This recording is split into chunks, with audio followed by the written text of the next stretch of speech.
there and welcome. You're about to watch a Lakehead International live webinar. It is a great way to explore what Lakehead University is all about. In this session, you'll hear insights and stories from Lakehead professors, staff, and current students. While watching, if you have any questions, feel free to drop them in the comment section below. For now, let's dive in. Hello, everyone, and welcome. Thank you so much for joining us for yet another Lakehead live session today. And today's topic is a really big one.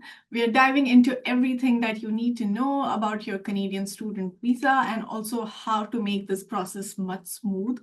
My name is Hardika Narankar, and I'm part of the international team here at Lakehead University, based out of Thunder Bay campus. I'm really glad to be joined today by a couple of our international student service advisors who work directly with students like you every day. And they'll be sharing their expertise and answering some of your questions throughout the sessions. So let's start with some quick introductions. I will let you guys introduce yourself.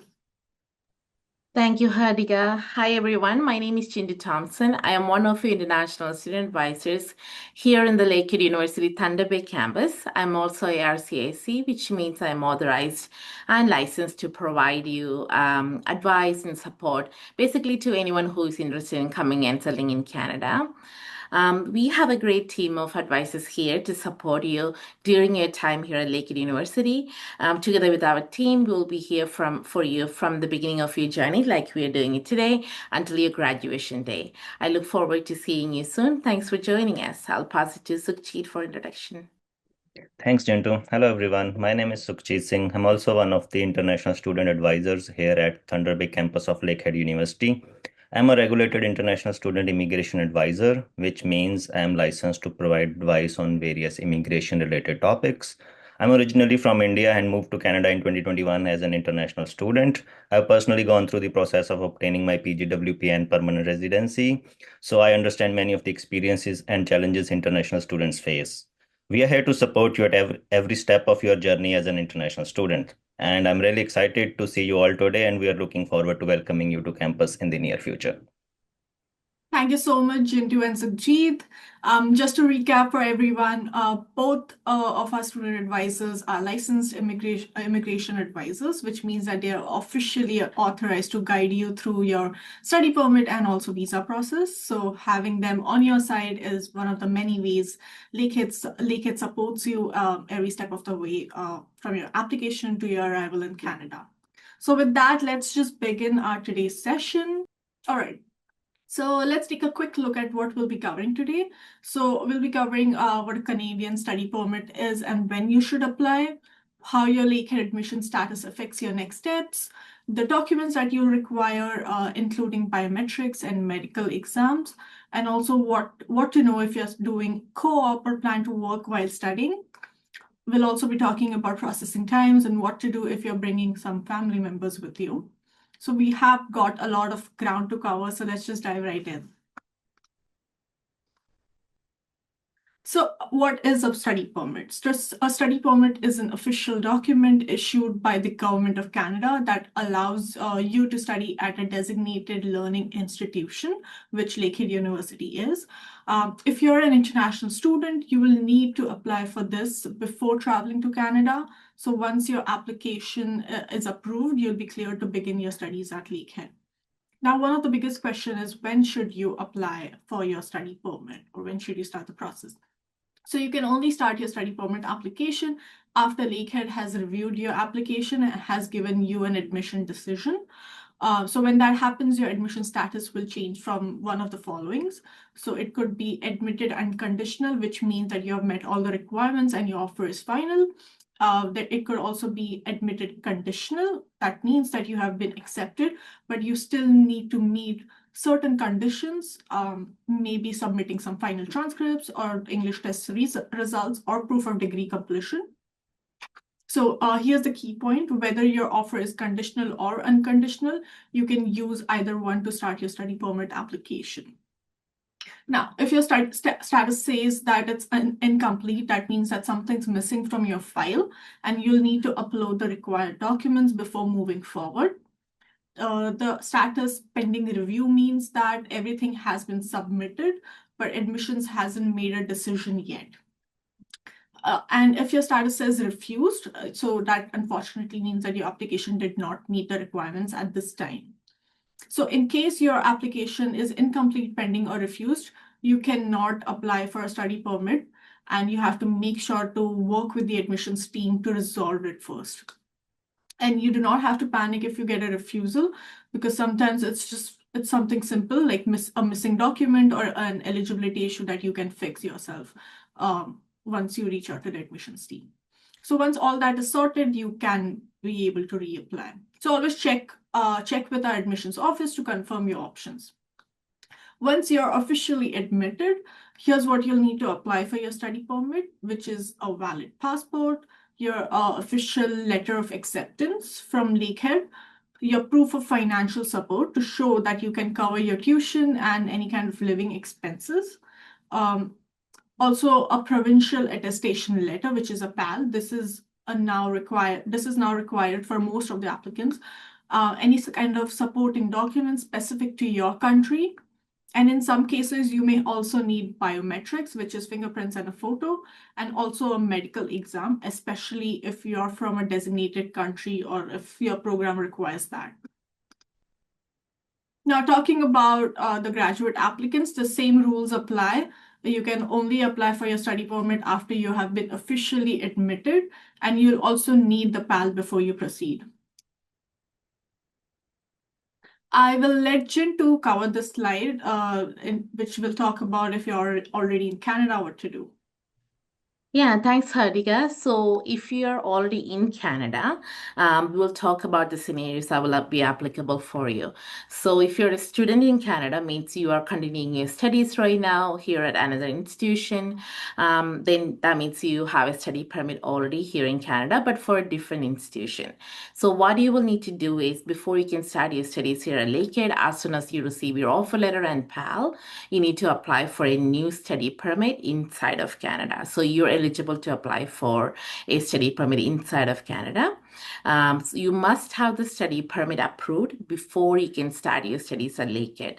The processing times are quite lengthy these days. So what I would recommend you do is, instead of going by the processing times on the IRCC website, I would say plan ahead and then apply for the study permit as soon as you're able to do so.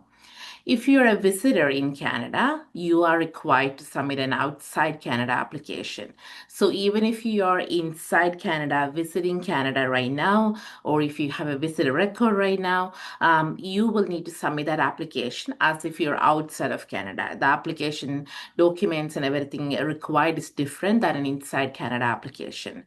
But the important thing here is that you will need to go outside of Canada in order to have the study permit issued. So we recommend leaving Canada and apply from your home country or your country of residence, as you will need to complete a passport stamping outside of Canada, more likely. So it's recommended that you leave Canada, apply for an outside Canada application, or apply for outside Canada application, then leave Canada, and then be ready for that passport request.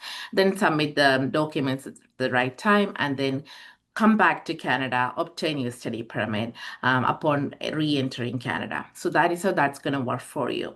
Even if you apply for an outside Canada application from inside of Canada, like I said earlier, you will have to exit and re-enter to obtain that study permit. If you're a worker in Canada, you need to apply for a study permit unless you're exempted based on the temporary public policy. There's currently a temporary public policy that allows certain work permit holders to study based on their work permit. So if your work permit is obtained before or on or before June 7, 2023, you can study without a study permit until the expiry of your current work permit, or until the date this temporary public policy expires, which is on June 27, 2026. So either of these situations, you can study without a study permit up until that date I just mentioned. But I would say if you're a worker in Canada, apply for a study permit just so you have it for a longer time frame, and then you can continue your studies without interruptions. The important thing to note for you is you will not have a maintained status, which means if your work permit is expiring and then you apply for a study permit because you want to study in Canada.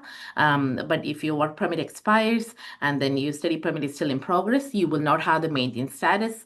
So that means you cannot start studying until you receive your study permit. So those are the key points you have to remember if you're in one of these situations. I'll pass it back to Harika. Thank you so much for that, Jintu. So just to give everyone an overview. So for everyone joining from outside of the Canada, here's what matters the most, that you can start your study permit application only once your Lakehead admission status shows admitted, whether that's conditional or unconditional. So if your application is still marked incomplete, pending, or refused, it's not time yet. So you just have to get in touch with the admission team and just fix the issue. And then move forward. Okay. So talking about the next slide, which is a Provincial Attestation Letter, or PAL, which is one of the newest and most important requirements for study permit applications. So here's how the process works. So the step one is to accept your offer of admission, which is undergraduate students can do this through their UAC portal or your Lakehead student portal. And graduate students can accept through their graduate application portal where you originally applied from. The next step is that once you have been accepted, our team will send you a PAL request form. You will fill in a few details and upload all your documents, usually your passport and some basic information, followed by the next step, which is paying the PAL confirmation deposit. This payment is required before we can issue your PAL. It's a non-refundable fee unless your visa is refused. Following with the next step, which is will issue your PAL letter, and you'll want to review it carefully, double check your name, address, and any kind of spelling errors, because IRCC will be taking a close look at all those details. So quick tip, in case you want to find the most up-to-date information about our PAL, you can go to this page, which is called lakeheadu.ca/international-PAL, or you can even email us directly if you have any questions. Now, here's how the deposits work. So for undergraduate students, if you have already paid $500 confirmation deposit, you'll need to top up by Canadian dollars 4,500, so $4,500 Canadian. If you haven't paid anything yet, you can pay the entire full $5,000 at once. And for graduate students, if you're already paid $2,000, you'll need to add 3,000 Canadian dollars more. And if you haven't paid anything yet, then you'll also have to pay the entire $5,000 in total. So the single payment covers both your offer confirmation as well as your PAL requirement. And for those of you who have already received your letter of acceptance, congratulations. That's a major achievement and the first big step toward joining us at Lakehead University. And now that you know where to start and what you'll need, let's just move into the next part, which is what happens after your study permit application is submitted. For now, let's just do a quick poll, and we want to just know what level of study are you all pursuing, just so that we get a granular view of our audience today. So I'll be just launching a poll and giving it a minute so that everyone can answer. Most of our audience today is undergraduate. They are interested in pursuing undergraduate bachelor's degree, as well as there are some master's students as well. Okay, I see most of you here today are graduate students. That's fantastic. This information will be very especially important for you to move through your process. Okay, so I'll just end the poll for now, and we'll move forward. So the next slide will be taken care by Jintu. Thank you, Harika. All right, so let's go into your next steps about applying for a study permit from outside of Canada, okay? So now that you received your letter of acceptance and PAL, your next step is to proceed with the study permit application. So we are talking about all applicants applying from outside of Canada, like I mentioned earlier. You'll be applying from your current country of residence, and applications are submitted online on the IRCC website unless you are physically unable to do so. First, you need to create an IRCC account for yourself. Then you need to start gathering your documents. We will go over what documents you need to upload to the IRCC portal for your study permit application in the upcoming slides. Last but not least, we will discuss the entry requirements once your visa is approved and you're ready to travel to Canada. And on the next slide, we will talk about how to apply online from outside of Canada. So to apply online from outside of Canada or from your home country, you must ensure you have everything you need. You need a camera or a scanner to make electronic copies of your documents. You can take clear photos or scan them. IRCC will accept JPEG, PNG, Word, and PDF copies of documents. Your file size must be or less than 4 MB to upload to the portal. You may need to resize some files before you upload them, so just be careful with that. Supporting documents that are not in English or French must be translated by a certified translator. It's really important you do that prior to submitting these documents to IRCC. Then you can read the online instruction guide to start your application. Pay close attention to your local visa office requirements. For instance, you may need to submit a statement of purpose or SOP or letter of intent, which is a country-specific document. So you will need that depending on the country of residence. Then you're going to prepare your answers for the online tool. So once you create that account through the IRCC portal, you will ask a series of questions to determine what type of visa you require. So you need documents for each country. So once you answer these questions, you will have a list of documents you need to submit for your study permit application from your country residence. You will also need a valid credit or debit card to pay online. The card doesn't have to be in your name, but you need to know all the card details to make that payment online. A study permit application costs $150, and if you have never applied to come to Canada before, you may have to complete and pay your biometrics fees, which is $85 per person. Biometrics are basically your fingerprints and photos. If you have dependents applying together, there will be additional fees for their application. So once you have all these information ready, you'll be ready to create an account on the IRCC website, and we'll talk about that on the next slide.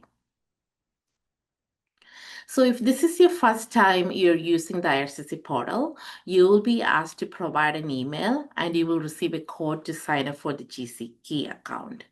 You need to kind of follow through all this process, and on the next slide, you will know how the screen looks like. So this is how the screen looks like. There's a screenshot there. So basically, once you receive that code in your email, you can proceed to sign up for the account. There's a sign up button right here. When you use GCKey to sign into the account or to create a new one, you will receive a prompt to register a device or provide your email address for two-factor authentication.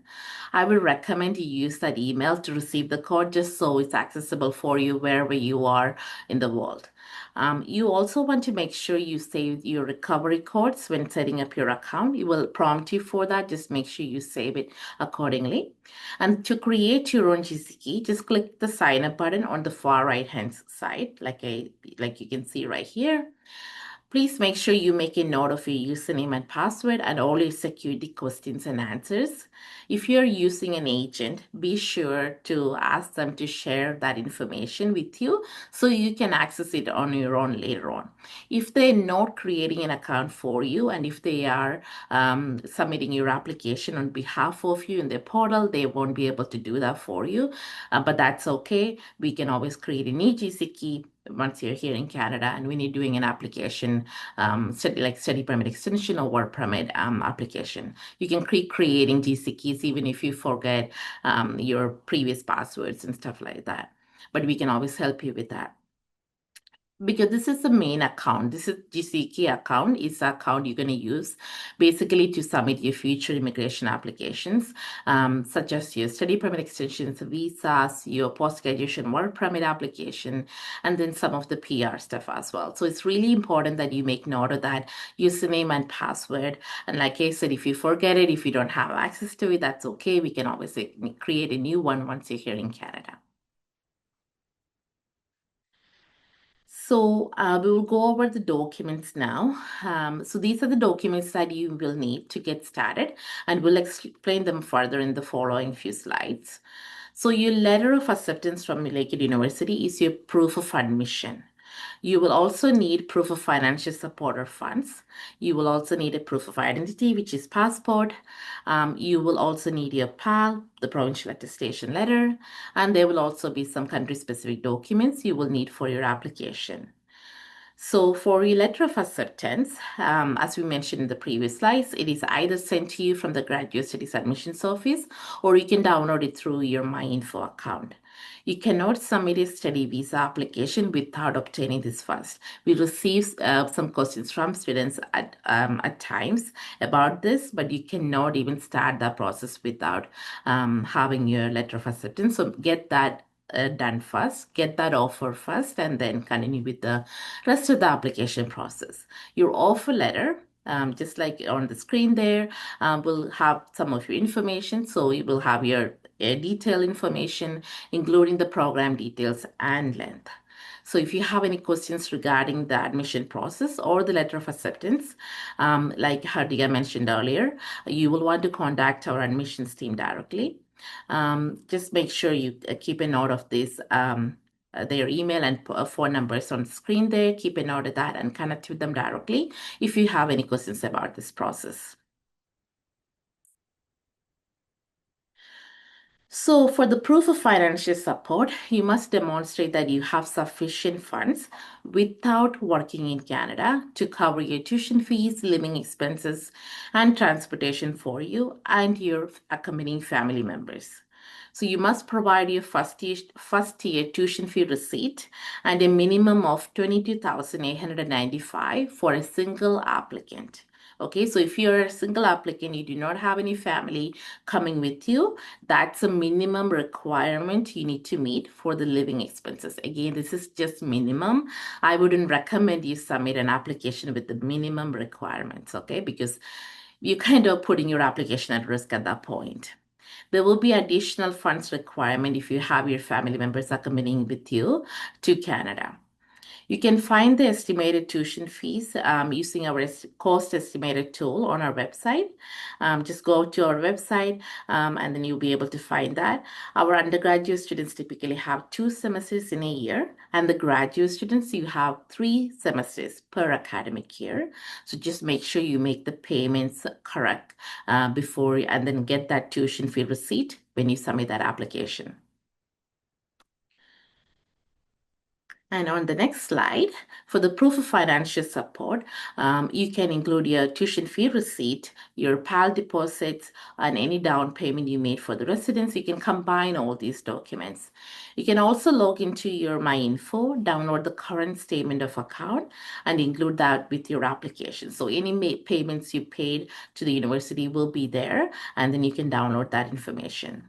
You can prove your funds with a GIC or a guaranteed investment certificate from a Canadian bank, or a proof of a student or education loan from a bank in your home country, along with your tuition fee receipt. So basically, you can combine all these methods. It doesn't have to be one method. It could be a combination of different methods, but it also depends on how you provide that information to IRCC and how you explain your proof of financial support to IRCC. That really matters.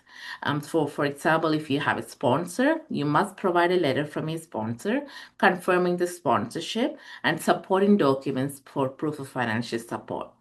If your sponsor has employment, you're going to provide their employment details. If they have like a bank balance kind of thing for your saved up for your purpose, provide the bank statements, maybe for the 4 to 6 months kind of thing. And then along with a letter stating that they're going to sponsor you. So all those things, you can combine them for your application for proof of financial support part. If your parents are paying for your tuition, provide their income details if they're working with their bank statements for the past 4 to 6 months as well. Depending on your country of residence, sometimes you're only required to provide 4-month statements, like for the past 4 months. Sometimes you're required to provide 6 months bank statements. So it depends on your home country. So just keep a take a look at that document checklist particular to your home country or country of residence, and then follow that, okay?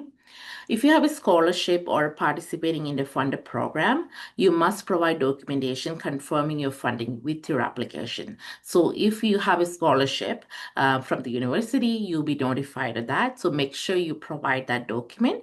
But you also explain that you have a scholarship coming through, but you have your parents supporting you, like those kind of things. Explain that as a cover letter as well, because your funds are from multiple sources most likely. So it's always a good idea to include a cover page or include a statement of include this information in the statement of purpose, because IRCC officers, they want to see clearly where your funds are coming from, and then just make sure you merge all those documents together before you uploading them to the IRCC portal.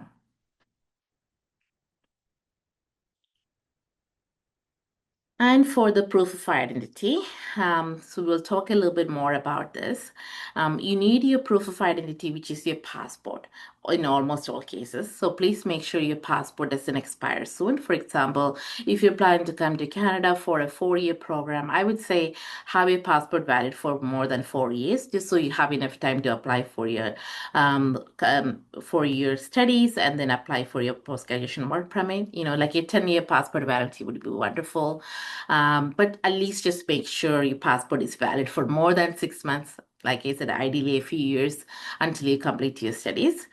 You should check the validity of your passport before you start the application process, because a study permit cannot be issued beyond the validity of your passport. So if your passport expires within the next 2 years, we recommend you renew it before proceeding with the application. Otherwise, as soon as you enter Canada, you may need to do another renewal and then connect with the consulate here in Canada. And then that process could take a little bit longer.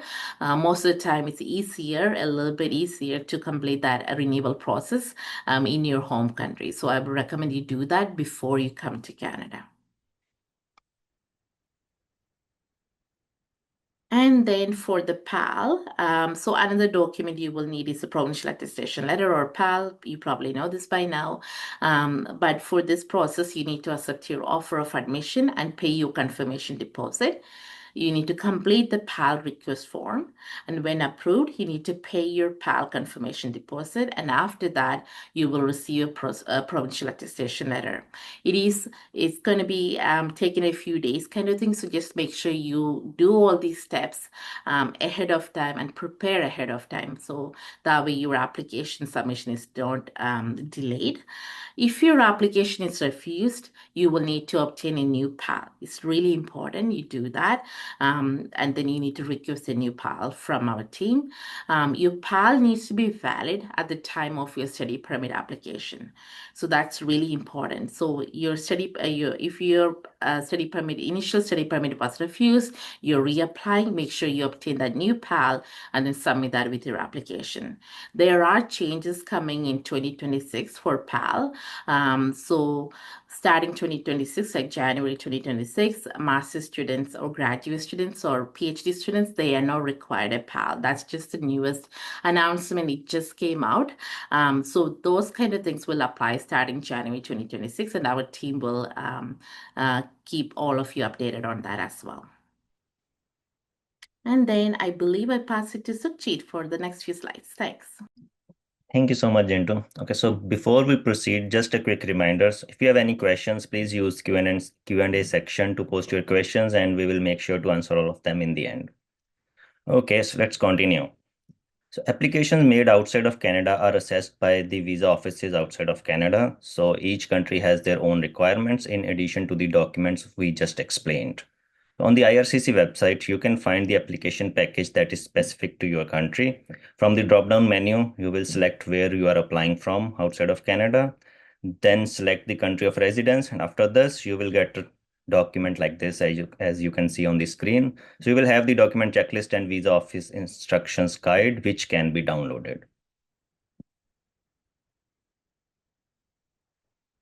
With your study permit application, if you are applying from a visa required country, you will get your temporary resident visa, which is the counterfoil sticker in your passport.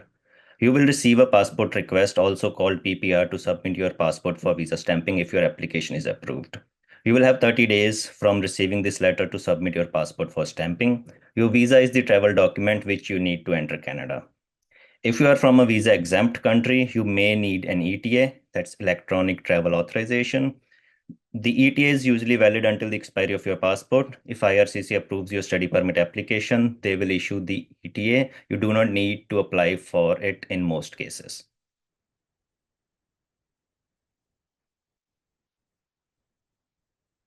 So moving further, so IRCC is currently collecting biometrics, that is fingerprints and photographs for most immigration and visa applications. You will pay the biometrics fees with your application and they will send you a biometric instructions letter. This letter confirms you will require biometrics and provides instructions on how to book your biometrics appointment. Please ensure you follow the steps on the letter and visit the nearest VAC to nearest VAC to you for biometrics collection.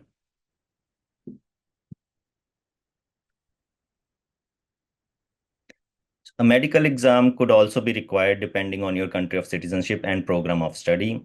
Medicals can be done in advance if you know it's required. If you're going to study or work in the healthcare field or childcare, we recommend that you complete the medical exam prior to coming to Canada and then include this with your study permit application to avoid any processing delays. Please ensure that medical is done by IRCC panel physician and a list can be found on their website. If you don't submit an upfront medical exam, IRCC will send you a request letter if a medical exam is required. Make sure to carefully follow the instructions in that letter and complete your medical exam before the deadline, usually within 30 days.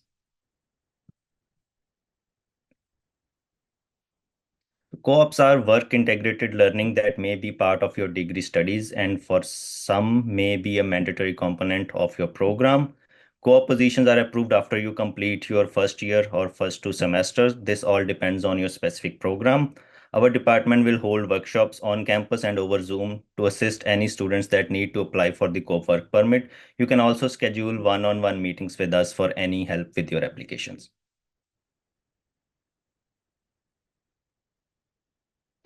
Okay, so let's talk a little bit about working in Canada. So as an international student, if you are registered with the institution full time and you have the working conditions on your study permit, you will be able to work part time while you study. This part time work can help to offset some of the costs associated with rent or food. Please note this part time work will not be able to fund your tuition fees reflected in your study permit application, so please plan accordingly to have those finances already in place. According to the current IRCC policy, students who are registered full-time may work up to 24 hours per week off campus and unlimited hours on campus. However, during official breaks such as reading week, the break between semesters, or the summer break, you are permitted to work full-time hours. Graduate students, please note that you do not have a summer break as you are required to maintain continuous enrollment throughout the year. We have a career services center that can assist you after you arrive to review your resumes and help you with job searching, interview preparation, and much more. The other work in Canada is, of course, after you graduate. Many of our students choose to stay in Canada after graduation, and providing you have met the criteria, you will be eligible for postgraduate work permit. For our undergraduate students, as long as your program is at least 2 years in length, you will be eligible for the 3-year work permit. For our graduate level students, master and PhD, as long as your program is at least 8 months or more in length, you will be eligible to apply for the 3-year PGWP. One more quick note that is fairly new is international students applying for a PGWP will be required to submit an updated language proficiency with their application. Rest assured that our department will help you guide you through all of these processes and applications. Okay, so the question on everyone's mind, how long will it take to get my study permit? So you can track your application through the IRCC account and processing times will vary. IRCC will send you notifications anytime they make a change and you can check current processing times on the IRCC website as you can see on the screen with the example from China being 4 weeks. Be sure to apply early to avoid any delays in starting your studies as many other countries are taking a much longer time.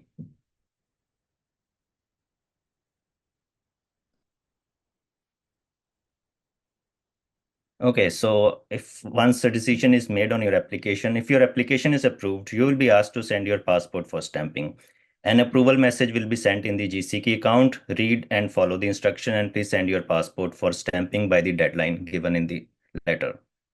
So if your application is refused, review reason for refusal and decide if you want to ask for reconsideration via IRCC web form or reapply. You can also request for more detailed notes on your refusal, and these are called GCMS notes. Please note that this request can only come from a Canadian citizen or permanent resident, and our office cannot assist with this, unfortunately. And if you had registered for any courses at Lakehead, please drop them before the deadline. Students can also request refund if applicable. We wanted to also touch base on dependents of the principal applicant. Some of our students may wish to bring their spouses or children with them to Canada. When referring to spousal open work permits, as per IRCC policy, only students in master's and or PhD programs will be able to apply for their spouses to have an open work permit. Of course, this is providing you meet all other necessary criteria. If you are in an undergraduate program, the spousal open work permit option is no longer available to you. However, there are some very limited professional degree granting undergraduate program options where it might be. You can apply to have your children come to Canada with you either as a visitor or if they are of school age as a student. If they are of school age, you should apply for a study permit for them. You can include your family members in your original application to come to Canada, or you can invite them to accompany you after your arrival. So I believe that is it from me. Back to you, Hardika. Thank you so much, Jintu and Sukhjeet, for your information today. That just wraps up the presentation part, and let's just shift our focus into Q&A today. We have had some good questions coming in already, and I could see that our immigration advisors were able to answer them behind the scenes. I would like to also give shout out to Paula for answering all the questions behind the scenes for a lot of our audience today. Yeah, so we are just gonna wait for some of the questions to pop up.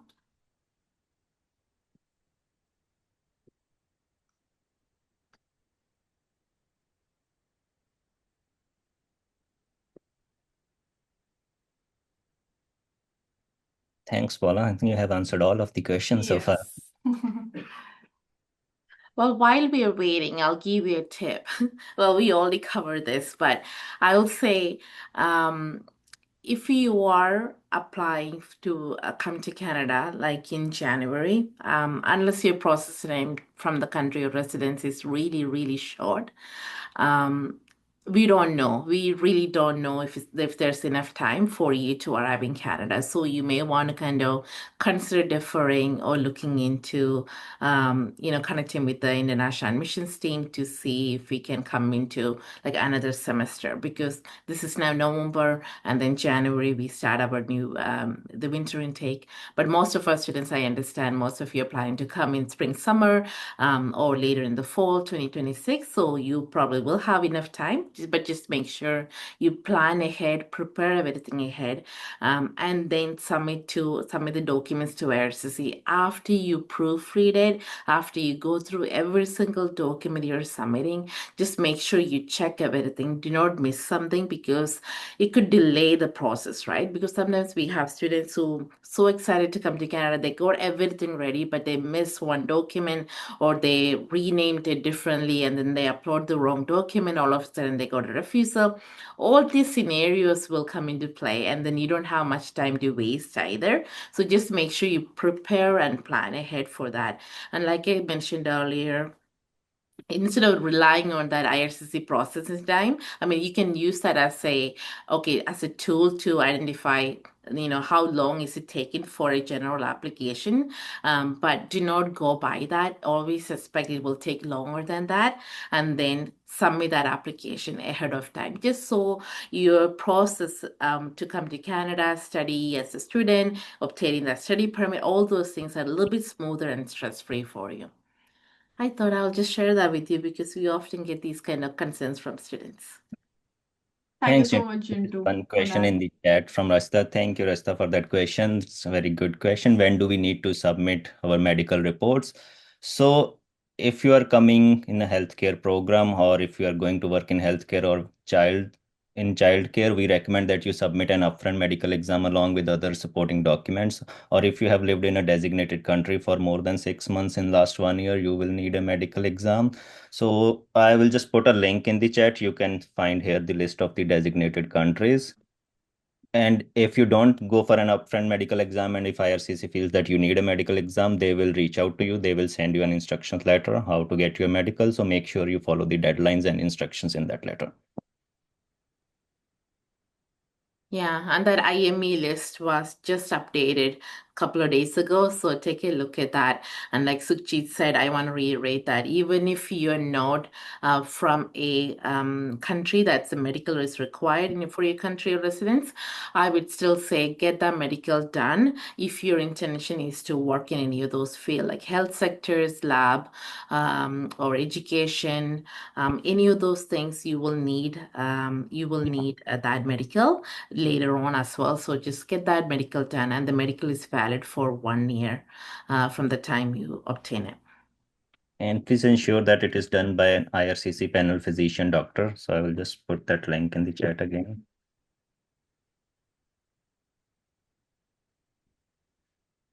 Yeah, so the doctors are not like our regular doctors that you're going to see in the hospital like that. These are the doctors that are approved to do these medical exams for Canada. And then just follow that website link that Suchit posted, and then identify your country, your city. Then you should be able to locate which doctors, which areas they are eligible to do this test. Not everybody can do this and submit it to IRCC.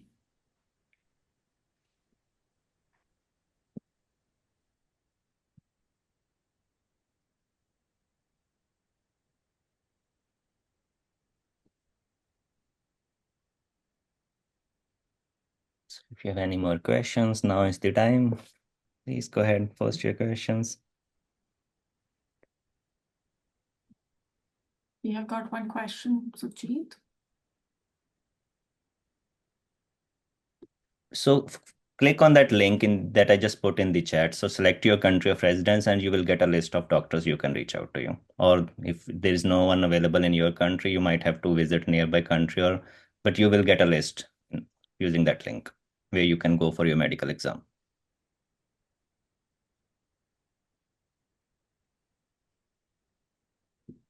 Yeah, so for Nigeria, I believe there are panel physicians. I know some of our students been getting things done. So take a look at that link. It will give you I think there are a few available. Just take a look at that. You may not be able to have the panel physician in your city. You may need to travel Yeah. to another city, but I believe there are some in Nigeria. There's one in Abuja, 3 in Lagos. So I just checked. There are 4 panel physician doctors in Nigeria.